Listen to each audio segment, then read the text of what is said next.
Once upon a time, in a cozy little town, there lived a girl named Lina. She was beautiful, with soft, glowing skin and rosy cheeks, not from hard work, but from her endless naps and lounging by the window. Lina was the only child of a well-to-do family, and her parents adored her. They showered her with love, gifts, and a comfortable home. Yet, despite having everything, Lina was known for one thing above all else: her outstanding laziness. Lina's parents worried that their daughter had no sense of responsibility. To teach her about managing her own affairs, they entrusted her with a large sum of money. They hoped this would help her learn how to take care of herself. But Lina had other plans. Instead of using the money wisely, she spent it on hiring people to do even the smallest chores. She paid one person to cook, another to clean, and yet another just to brush her hair. Soon enough, her days became a long string of naps, snacks, and hours spent admiring her reflection in the mirror. Time passed, and bit by bit, Lina's money ran out. One day, as she counted her last few coins, she realized with a shock that she was broke. Without money to pay her helpers, they quit their jobs, one by one, until there was no one left to assist her.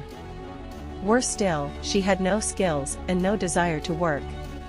Her cupboards were bare, with barely any food left. Her once luxurious lifestyle was crumbling before her eyes. Too lazy to even think about getting a job, she sighed as she sat on her messy bed. Her worn, dirty clothes piled up around her, and the floor was covered in dust, candy wrappers, and empty cans. Just when Lina was feeling truly hopeless, the town crier's voice rang out through the streets. "Hear ye! Hear ye!" he shouted. "Her Majesty, the Queen, announces a grand banquet at the palace to find a suitable, hard-working bride for Prince Amir. All young maidens of noble heart are invited."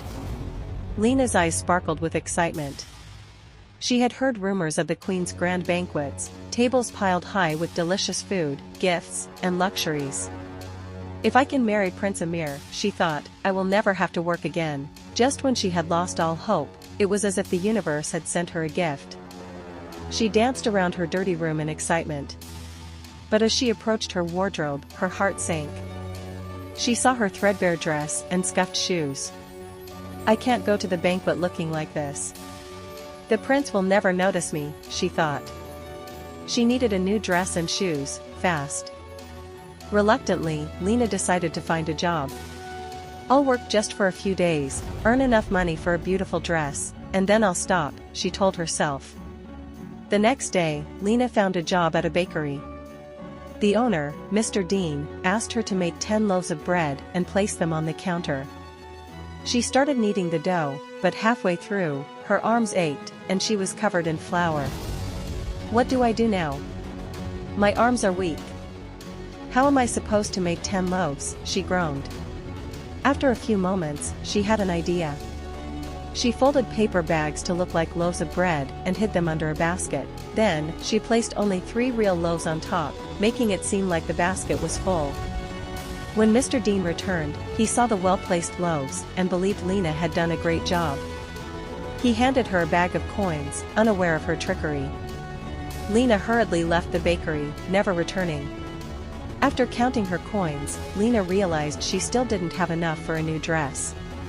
She soon came across an old fruit vendor and asked if he needed help.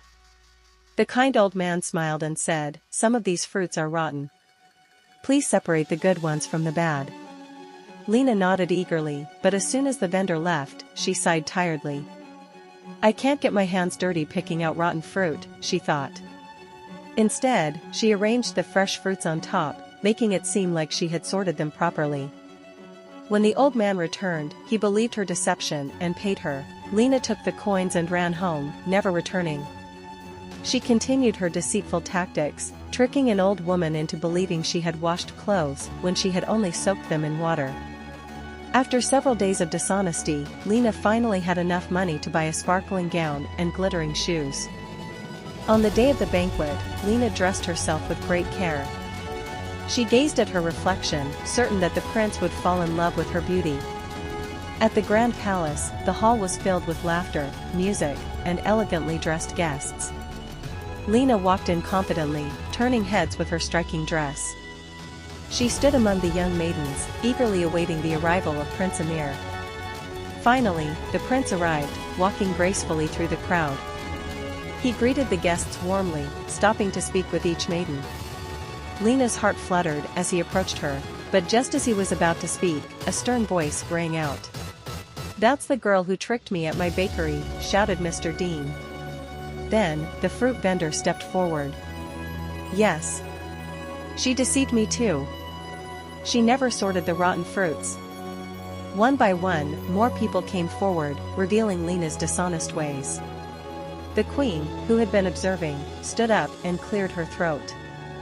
"A princess must have more than beauty," she declared.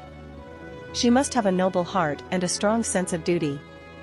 Lina, you have shown neither." Her voice boomed through the hall. "You are not fit to be part of the royal family." Lina's cheeks burned with shame as the guests stared at her disapprovingly. The guards escorted her out, her dreams shattered. As Lina walked home in tears, she realized the terrible mistake she had made. The next day, she returned to the bakery and offered to work for free to make up for her deception. She worked tirelessly, kneading dough, arranging bread, and cleaning floors. Mr. Dean, impressed by her efforts, rewarded her with a basket of bread. She also apologized to the fruit vendor and others she had tricked, making amends for her past behavior. Lina cleaned her house, washed her clothes, and even learned how to cook. She took on honest jobs and slowly learned the value of hard work. Years later, Lina became known not just for her beauty, but for her kindness and work ethic. Though she never became a princess, she built a life of fulfillment and dignity. And whenever